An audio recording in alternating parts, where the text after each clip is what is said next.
Hi. Hola. Hi, hier ist Mr. Döse. This is Michael Bradley. Hey, I'm Memphis. Hey. Hola. Hello. I'm here with soccer.com. Soccer.com. Soccer.com. And I'm talking with my friends soccer.com. See you soon.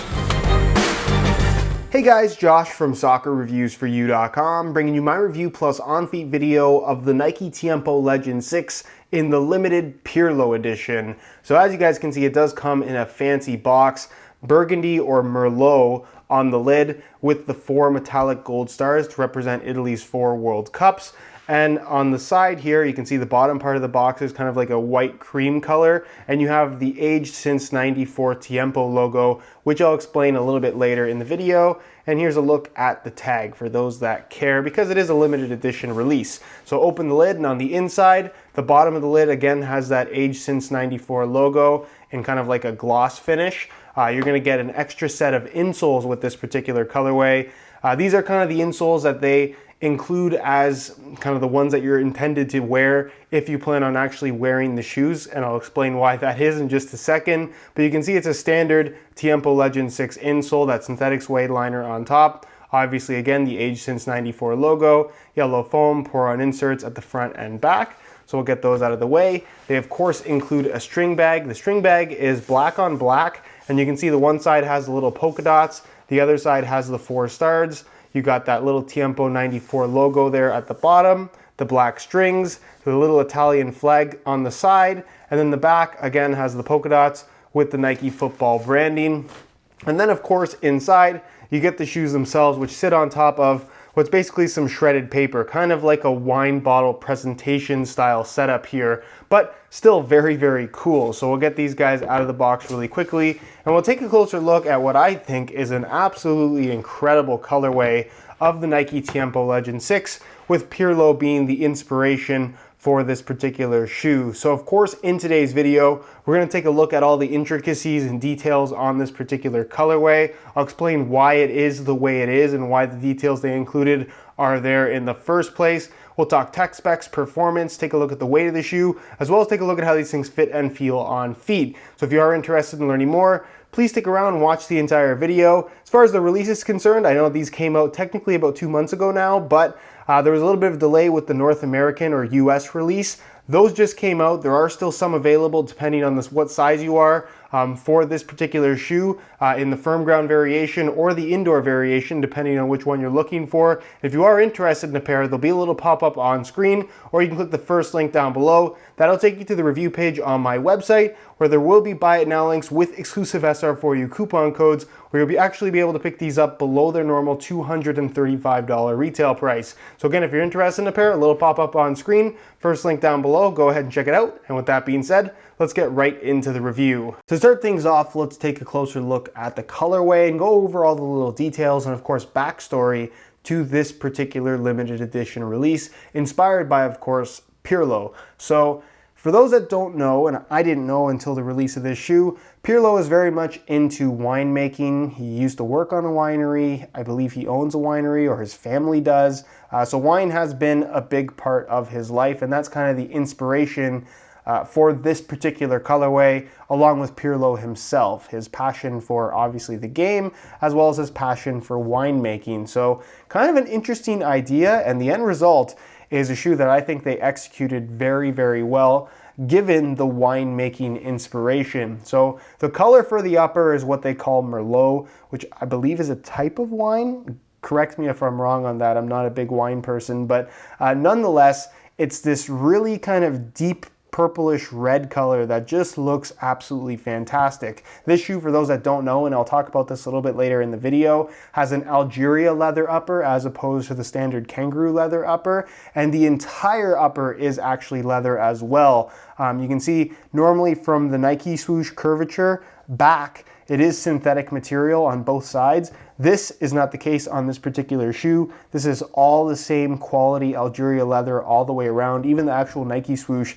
is kind of a plasticky piece that's stitched on top. Still looks very, very good. So they did things differently, even all the way towards the heel area, where it doesn't necessarily need to be leather, but they made it leather just for the sake of this particular shoe. And it has that kind of worn in, kind of tattered look, if you will. If you guys remember the TechCraft shoes that they released, the white and black ones, as well as the kind of tan and volt ones that had that finish where if you scratch it, it'll actually show the wear marks. That's the case with this. So it's very, very soft. You can see there's actually a little scratch on the shoe already. And again, the quality is absolutely incredible. It's buttery soft in your hands, and just a very, very nice color and leather combination, in my opinion. Really fits the theme quite well, and I think makes this shoe in general. You're gonna find the white swoosh on both sides with the black outline. The ACC branding, which I think they could have done without, it kind of doesn't necessarily fit the theme of the shoe, but they did incorporate it there, I think for fairly obvious reasons. The Nike branding there on the tongue, black laces with kind of a matte black finish to the synthetic one-piece tongue area, and then the aglets on the laces have the gold Tiempo branding, and then the little Italian flag right there, right at the end. So that's kind of a cool little detail as well. Moving on to the back of the shoe, and you'll also find this on the bottom, you have the 4 gold stars, which represent Italy's 4 World Cups.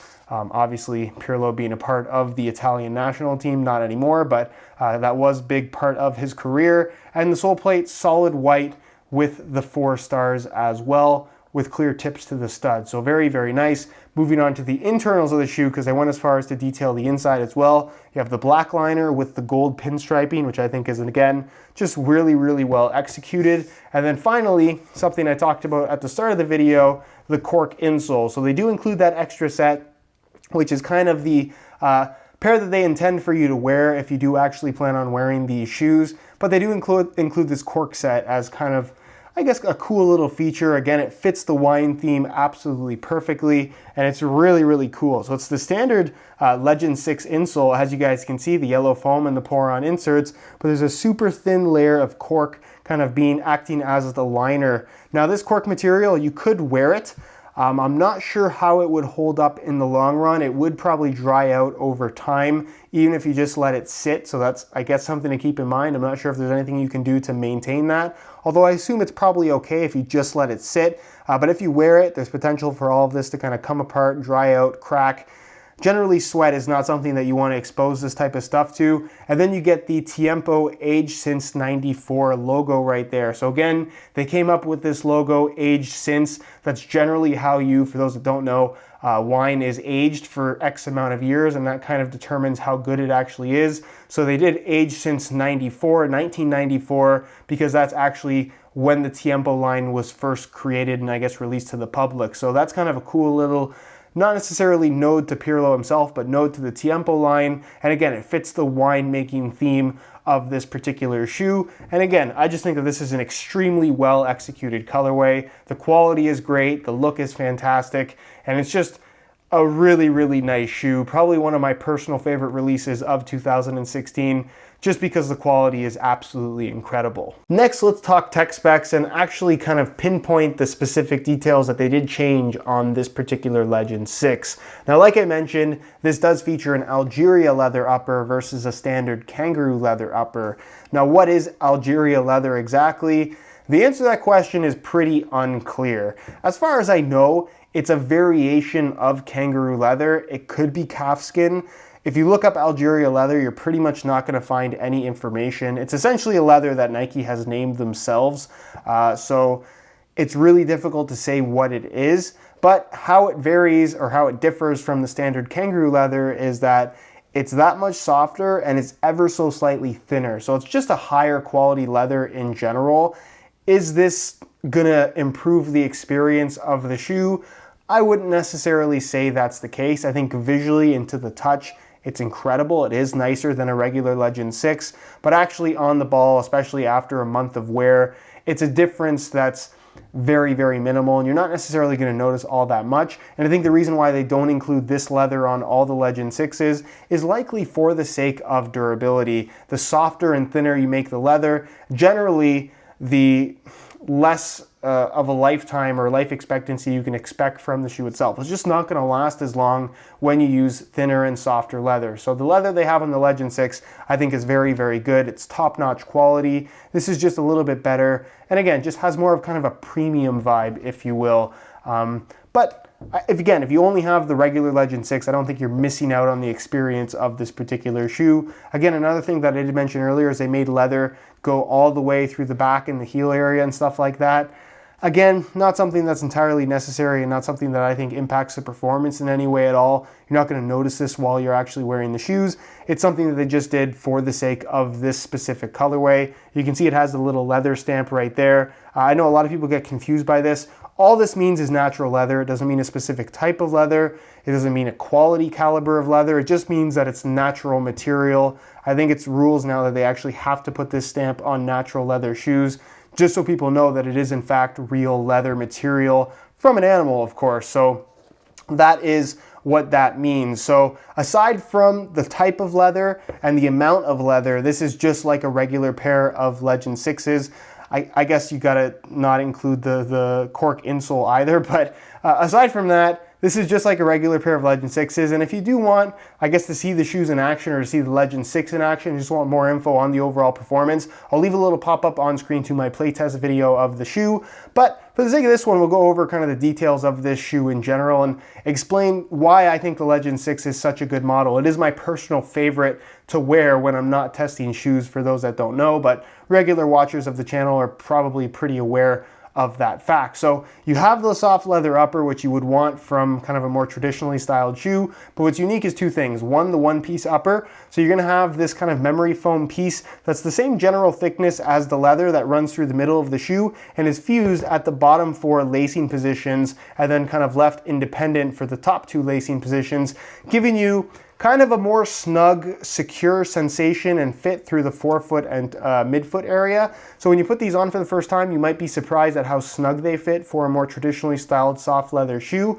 But this really does play its part in terms of just giving you that nice, secure sensation and I guess a more modern fit and feel to the shoe in general versus something like a Copa Mundial, for example. It's just gonna have more of an old school fit and feel to it that may not be what you're used to if you've only ever worn kind of modern style soccer shoes. The other and probably the biggest kind of newer innovation feature on this shoe is that underneath the leather, and you can see it a little bit here through the embossing or just, I guess, the texture of the leather, because it is right on the underside, is this internal skeleton support frame. So you have kind of this crisscross pattern here, and then this V pattern through the forefoot. It's also the reason why there is a minimal amount of stitching on this shoe. The stitching isn't necessary to reinforce the leather because they have this synthetic material, the internal skeleton support frame, reinforcing the leather upper, and it sits underneath the actual liner itself. So when you put the shoe on, you pretty much don't feel this support frame at all. It just feels like soft leather, but once you start running around and making those quick cuts, changes of direction, you'll immediately notice that the leather, it reacts very softly and very naturally in terms of how it moves with your foot, but it doesn't roll over, it doesn't overstretch, it doesn't have the sloppiness that you would expect from a traditionally styled leather shoe. And that, for me, is kind of the major thing about this particular model, the Legend 6. You get the softness, you get the kind of classic traditional feel of that soft leather, but you get the locked in responsive sensation and I guess the tightness in the fit that you would expect from a modern soccer shoe. So for me, I'm a big fan of that. Of course, being a top end model as well, you do get ACC all conditions control, acting as your wet control element, but that's kind of, for me, a fairly minor feature in any of the top end models from Nike. Internal plastic heel counter, standard low cut. It's really the only model from Nike that hasn't gone mid cut, or at least the only line, I guess. Inside, you're going to find a synthetic leather liner with a little bit of kind of dimpling within the liner itself, but that, again, super minimal. You're not going to notice that. You guys got to look at both of the insoles, which provide some pretty decent underfoot cushioning, and of course they are fully removable. And you get the TPU plastic sole plate, which is pretty straightforward. Really good flexibility in the forefoot area, reinforced through the heel and midfoot. And of course the firm ground Tiempo stud pattern, which features conical studs in the forefoot and bladed studs there at the back. Pretty good stud pattern. One of my personal favorites to use in that it's not the fanciest thing in the world, but it gets the job done. It's quite stable. And despite looking a little bit more simple in terms of its layout and I guess the shape of the studs, it actually does provide some pretty good bite, but because of the conical shape, you still have that freedom to twist and pivot. So it's one of those stud patterns that'll get the job done for just about anybody. You rarely hear anybody complain about this particular stud pattern.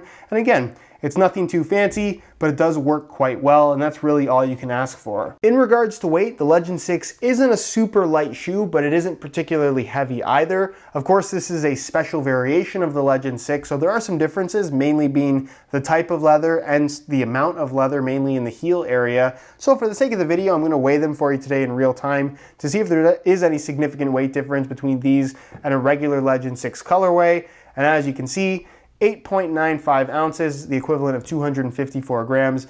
They're pretty much the same weight as a regular pair of Legends. So no major weight difference, even though you do have the little bit of extra leather, and the leather is a little bit thinner, I would say. But again, the weight, the end result is really no different. And again, the Legend 6, not a super lightweight shoe, but I don't necessarily think that that's the type of shoe that people who are interested in lightweight shoes are going to be kind of considering the Legend at all. This is for somebody who wants that soft leather feel, but at the same time, they do want some modern innovation in their shoe. And again, at the 9 ounce mark, not super light, but by no means would I call these heavy on your feet whatsoever. All right, so here is a look at the Tiempos on feet. On my left foot, I have the stock black laces that come with the shoes, and on my right foot, I have a pair of metallic gold reflective SR4U replacement laces. If you're interested in a pair of replacement laces for yourself, the website to go to is www.sr4ulaces.com. There'll be a little pop-up on screen, as well as a link down below in the description. So if you're interested in a pair, be sure to go ahead and check that out. Now, in terms of how these things fit and feel on feet, they are very, very comfortable shoes out of the box. This specific pair, being that it is a little bit different, in all honesty, on feet, you can't feel the extra softness in the leather. It doesn't feel that much thinner either. The difference is definitely a lot more noticeable just when you're holding the shoes in your hands. On feet, like I said, not so much. Nonetheless, they're still very soft. They're very flexible, as you would expect from any kind of soft high-end leather shoe. But as you wear them in, they're going to get softer. They're going to stretch a little bit and just have that kind of custom form, fit, and feel that you expect from a natural leather shoe. It's part of the reason why so many people really, really like natural leather soccer cleats. So again, with this shoe, the one-piece design does offer a little bit more of a tight fit out of the box than you would expect from, again, most leather shoes out there. But that's not something that I think is uncomfortable in any way. It just gives this shoe somewhat of a unique feel, which I don't mind at all. Again, you don't really feel the internal skeleton support frame either, but it is very noticeable once you start riding around in terms of just keeping your foot locked in place really, really nicely. Heel slippage, not an issue whatsoever. And again, the shoe for the most part is comfortable out of the box and will get more comfortable as you wear them in. Width-wise, they have some decent width to them. They will fit most people. Again, not as wide as some leather soccer shoes because of this one-piece design, but as long as you don't have extremely wide feet, like I said, these will likely fit you pretty comfortably. And as far as sizing is concerned, the Tiempo line runs a half size small. So instead of wearing my usual size 9 US, I bumped it up to a 9.5 for the best possible fit. And that is exactly what feels really, really good. So if you are looking to order a pair of these, I would recommend going a half size up. I know that sounds a little bit strange for a leather shoe. Normally you would think to go smaller because they're gonna stretch. But again, just the way the sizing works, they run a half size small. Go a half size up for the correct fit. All right, guys, that is it for my review of the Pirlo edition Nike Tiempo Legend 6. Again, there are still some available, so if you're interested in a pair, you can either click the first link down below or the little eye in the corner of the screen. That'll take you to the review page on my website, where you'll find buy it now links with exclusive SR4U coupon codes. You'll be able to pick these up below their normal $235 retail price. If you have any questions regarding this shoe, leave them down below in the comments, and I definitely will get an answer out to you. If you enjoyed today's video, found it helpful and informative, be sure to support it with a like. Subscribe if you haven't already for daily videos on all the latest and greatest soccer gear. You can find all of my social media information linked in the description as well. And other than that, guys, hope you enjoyed today's video. And as always, thanks for watching.